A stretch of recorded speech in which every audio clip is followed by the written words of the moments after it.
Hello anime lovers, स्वागत है आपका वाइपर एनिमे एक्सप्लेन्ड चैनल पर। और आज हम देखेंगे डेंडेडेन के एपिसोड नंबर 2 को। अगर आपने इसका धमाकेदार पहला एपिसोड नहीं देखा है तो पहले उसे जरूर देख लें। तो चलिए जानते हैं इसकी आगे की कहानी को एपिसोड नंबर 2 के साथ। पिछले एपिसोड में हमने देखा कि मोमो और ओकारुन का सामना भूत और एलियंस से होता है। मोमो को 3 एलियंस किडनैप कर लेते हैं और उसके साथ इंटरकोर्स करने की कोशिश करते हैं ताकि वो भी इंसानों की तरह रिप्रोड्यूस करना सीख जाएं। वहीं ओकारुन के पीछे टर्बो ग्रैनी नाम की भूत लग जाती है। वो उस पे कर्स लगा देती है और फिर उसका केला भी चुराकर भाग जाती है। मोमो भी अपने अंदर की स्पिरिचुअल पावर को अनलॉक कर लेती है। मोमो और ओकारुन जैसे तैसे इनसे बचते हैं और यूएफओ के बाहर निकलते हैं, जहां मोमो को पता चलता है कि ओकारुन का असली नाम केन ताकाकुरा है, जो कि मोमो के फेवरेट एक्टर का भी नाम है और जिसकी मोमो बहुत बड़ी दीवानी है।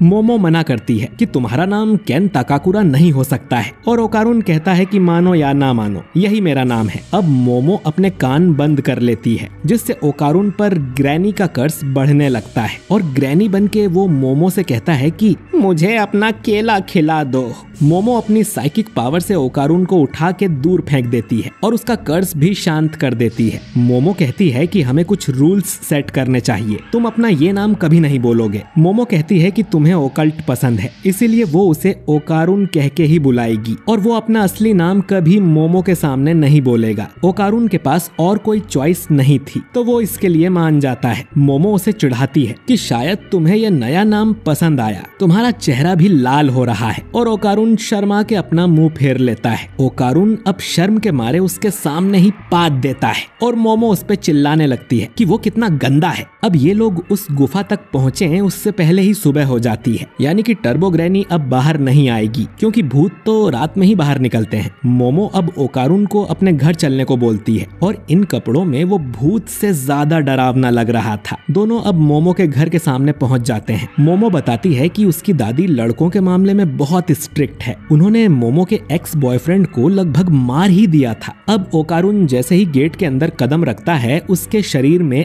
आग लग जाती है और वो जलने लगता है। ये देख मोमो अपनी पावर से ओकारुन को उठाकर पास वाली नदी में फेंक देती है, जिससे वो बच जाता है। मोमो अब देखती है कि उसकी दादी ने गेट पर एक तालिस्मान लगाया हुआ था जिससे बुरी शक्तियां उनके घर के अंदर नहीं आ सकती, और क्योंकि ओकारुन शापित है तो उसे भी इसने रोक दिया। मोमो ओकारुन को सॉरी कहती है कि उनके घर पर एक बैरियर लगा हुआ था। मोमो उस तालिस्मान को निकाल देती है और ओकारुन को वापस अंदर आने को बोलती है। अगर उसमें आग लग गई तो मोमो उसे उठाकर वापस नदी में डाल देगी। ओकारुन डरते हुए गेट के अंदर आता है और इस बार उसे कुछ नहीं होता, पर वो कहता है कि उसके पूरे शरीर में गुदगुदी सी हो रही है। मोमो अब उसके बालों का मजाक उड़ाने लगती है जो कि दादी अम्मा जैसे हो गए थे। अब घर के अंदर आकर मोमो अपनी दादी को आवाज लगाती है, पर वो शायद घर पर नहीं थी। मोमो अब ओकारुन को अपने कमरे में ले जाती है और उसे गेट के बाहर ही खड़े होने को बोलती है क्योंकि उसे कपड़े बदलने थे। लेकिन जैसे ही ओकारुन गेट बंद करता है उसका कर्स हावी हो जाता है और वो दरवाजा खोल देता है, जिससे मोमो गुस्सा हो जाती है। वो उसका कर्स गायब करती है और उसे पीछे मुड़ जाने को कहती है। कपड़े चेंज करने के बाद मोमो ओकारुन के लिए भी कपड़े लाती है, जो कि वैसे तो लड़कियों के कपड़े हैं लेकिन फिलहाल काम चल जाएगा। अब मोमो ओकारुन से पूछती है कि तुम्हारा केला गायब हो चुका है ना? टर्बो ग्रैनी ने कहा था कि उसने ओकारुन का केला चुरा लिया है, इसीलिए वो शापित है। ये सुन ओकारुन अपनी पैंट में चेक करता है और वहाँ सच में कुछ भी नहीं था। मोमो अब मजाक में कहती है कि उसे भी देखना है। ओकारुन उसे साफ मना कर देता है, जिस पर मोमो बोलती है कि जब वहाँ कुछ है ही नहीं तो दिखाने में कैसी शर्म। ओकारुन कहता है कि कुछ हो या ना हो वो नहीं दिखाएगा। ओकारुन अब मोमो पर भड़कने लगता है कि ये उसी की गलती है, उसी ने वो गुफा में जाने का चैलेंज दिया था। जिस पर मोमो कहती है कि अपनी फालतू कहानियां सुनाने मेरे पास तुम आए थे। वो बड़बड़ कर रहा था इसीलिए मोमो ने उससे शर्त लगाई, जिस पर ओकारुन बोलता है कि वो हमेशा से एक दोस्त चाहता है। तो जब मोमो उसके पास से गई तो ओकारुन ये मौका गंवाना नहीं चाहता था, इसीलिए वो उसके पास बातें करने पहुंच गया। लेकिन आखिर में उन दोनों की दुनिया अलग है। उसके जैसा लल्लू कभी मोमो जैसी लड़की से दोस्ती नहीं कर सकता। वो माफी मांगता है कि उसकी वजह से मोमो इस झमेले में फंस गई। जब ये सब खत्म हो जाएगा तो मोमो उसे इग्नोर कर सकती है, जैसे वो उसे जानती ही नहीं। ये सुन मोमो बोलती है कि यही तुम्हारी प्रॉब्लम है, तुम खुद से ही कुछ भी सोच लेते हो, इसीलिए तुम्हारा कोई दोस्त नहीं है, क्योंकि तुम खुद ही लोगों को अपने से दूर धकेलते हो। मोमो कहती है कि वो उसे उसे इग्नोर नहीं करेगी। वो लोग आपस में ओकल्ट के बारे में बहुत बात करेंगे। ये सुनकर ओकारुन की आंखों में आंसू आ जाते हैं। मोमो उससे कहती है कि वो कुछ बोले, जिस पर ओकारुन कहता है कि तुम कितनी बदसूरत हो, सामने वाले के मुंह पर बेइज्जती कर देती हो। ये सुन मोमो भड़क जाती है और उससे लड़ने लगती है। तभी इनके घर की घंटी बज जाती है। ओकारुन कहता है कि तुम्हारी दादी घर आ गई, जिस पर मोमो बोलती है कि उसने ये घंटी पहली बार सुनी है। उसकी दादी ने बताया था कि उनके घर में 2 घंटियां हैं, एक इंसान के लिए और दूसरी बुरी आत्माओं के लिए, क्योंकि मोमो ने वो तालिस्मान मेन गेट से निकाल दिया था तो कोई भूत उनके घर तक आ गया है। ओकारुन बोलता है कि अब हम क्या करें, जिस पर मोमो कहती है कि वो इस तालिस्मान को वापस लगा देगी, जिससे ये भूत जल जाएगा जैसे ओकारुन जलने लगा था। ओकारुन कहता है कि ऐसे तो मैं भी जल जाऊंगा। तो मोमो बोलती है कि तुम कुछ देर गेट के बाहर चले जाना। ये दोनों अब पीछे के रास्ते से घर से बाहर निकलते हैं और देखते हैं कि बाहर काले बादल छा गए थे, जैसे रात हो गई हो, और घर के चारों तरफ एक दीवार भी बन जाती है, यानी कि ये बाहर नहीं जा सकते। और मेन गेट भी दीवार के अंदर सील हो गया था। यहाँ काला धुआं फैल रहा था, जिससे मोमो की नाक से खून बहने लगा और ओकारुन की भी हालत खराब हो रही थी। और तभी इन दोनों को अपने ऊपर एक बड़ा सा मॉन्स्टर दिखाई देता है, जो कहता है कि तुम बुरे लोग हो, तुमने वादा तोड़ दिया। इतना कहकर वो दोनों को एक जोरदार मुक्का मारता है, लेकिन ये उसके सामने से हट जाते हैं। दोनों अब चिल्लाते हुए उससे दूर भागने लगते हैं और वो मॉन्स्टर कहता है कि मुझे अपना केला दे दो।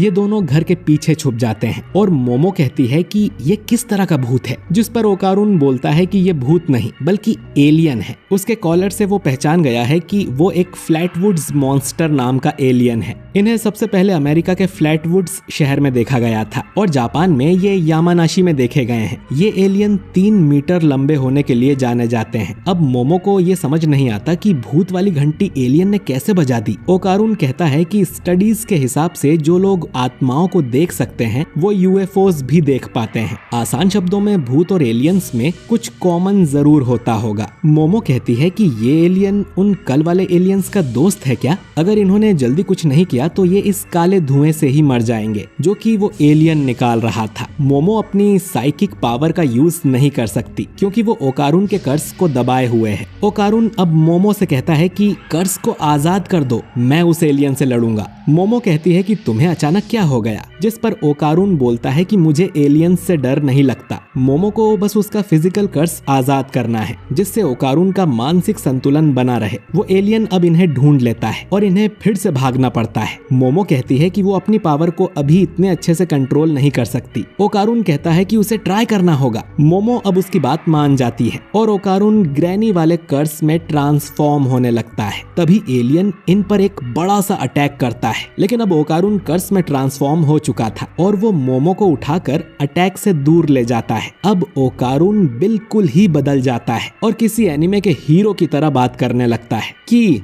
ये पावर तो कमाल की है, पर मैं डिप्रेशन में हूँ। मेरा दिमाग बिल्कुल ठंडा है और सब कंट्रोल में है। मोमो को समझ नहीं आता कि इसकी बोलचाल कैसे बदल गई। ओकारुन माफी मांगता है कि सॉरी, मैं एक अजीब लड़का हूँ, जो कि केन ताकाकुरा की फेमस लाइन है। मोमो उसे गुस्से में बोलती है कि ये लाइन मारना बंद करो। वो एलियन इनके पास आकर ओकारुन को अपने हाथों से कुचलने की कोशिश करता है, लेकिन ओकारुन का शरीर अपने आप ही वहां से हट जाता है और अपने दांतों से उसने एलियन की उंगलियां ही काट दी थी। यही ग्रैनी की असली पावर है। ओकारुन इतना तेज हो गया था कि मोमो को दिखा भी नहीं, लेकिन फिर ओकारुन अचानक ही खून की उल्टी कर देता है। वो एलियन फिर से ओकारुन पर अटैक करता है और उसे कुचलने की कोशिश करता है, लेकिन मोमो अपनी पावर से ओकारुन को अपनी तरफ खींच लेती है। वो मोमो से माफी मांगता है कि कर्स की पावर को उसकी बॉडी झेल नहीं पा रही है। ऐसा लग रहा था जैसे उसके शरीर के लाखों टुकड़े हो जाएंगे। इतनी स्पीड से इंसान का शरीर मूव नहीं कर सकता। पता नहीं वो अब इस एलियन को कैसे हरा पाएंगे। अब मोमो नोटिस करती है कि वो एलियन एक सूमो रेसलर की तरह लड़ रहा है, तो अगर इन्होंने उसके हाथों को जमीन से टच करवा दिया तो ये लोग जीत जाएंगे। ये लोग अब उसके पैरों पर अटैक करने का सोचते हैं ताकि उसे गिरा सकें। ओकारुन वापस कर्स में ट्रांसफॉर्म हो जाता है और दोनों उसके पैरों की तरफ भागने लगते हैं। ओकारुन बिजली की रफ्तार से एलियन का एक पैर तोड़ देता है।